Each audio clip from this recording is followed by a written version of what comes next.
Of सीझनला गावाला यायचं मोठं कारण म्हणजे काय माहिती आहे का, की गावामध्ये गर्दी नसते, गाव शांत असतं. तुम्हाला कसलीच झिकझिक किचकिच काहीच नाही. पाण्यासाठी तुम्हाला भांडावं लागत नाही म्हणजे गर्दी असते प्रत्येक नळावर. मग त्याच्यासाठी गावाला अशा ऑफ सीझनला आलं ना की एकदम शांत वातावरण असतं. 7:30 झाले की लोक झोपून जातात. तुम्हाला मी जरा बॅकचा व्ह्यू दाखवते. आम्ही निघालोय जरा बाहेर.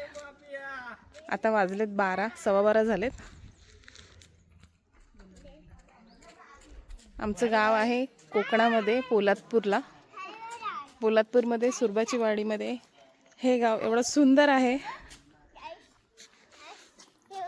सुरबाची वाडी. मामीच्या मागे लागून, मामाच्या मागे लागून माझा पोरगा ब्लॉगिंग शिकलाय. ब्लॉगिंग शिकलाय तू? कुठे चालला तू?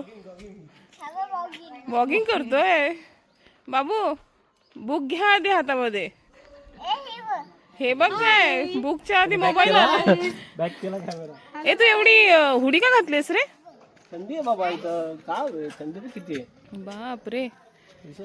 ऍक्च्युली मजा काय झाली माहितीये का, ऍक्च्युली आम्ही गावाला आलो, आम्हाला वाटलं खूप थंडी असेल म्हणून आम्ही सगळे स्वेटर, सगळे असे थंडीचे कपडे घेऊन आलोय.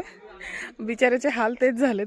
त्याने हुडी वगैरे आणली, सगळे जाडजाड कपडे आणलेत, पण पातळ कपडे आणले नाहीत. आणि नेमकी गावाचं टेम्परेचर वाढलंय थोडंसं. म्हणजे आता आज काल रात्री जवळजवळ नाहीतर 20पर्यंत जातं, 18-20 पर्यंत.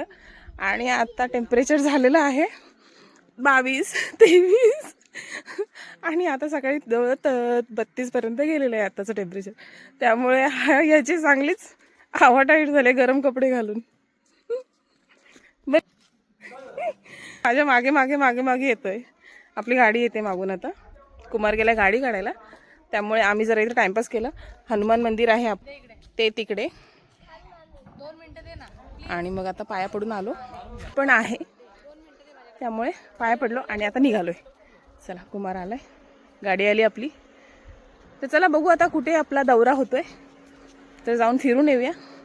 पुढच्या मिनी ब्लॉगमध्ये तुम्हाला कळेलच.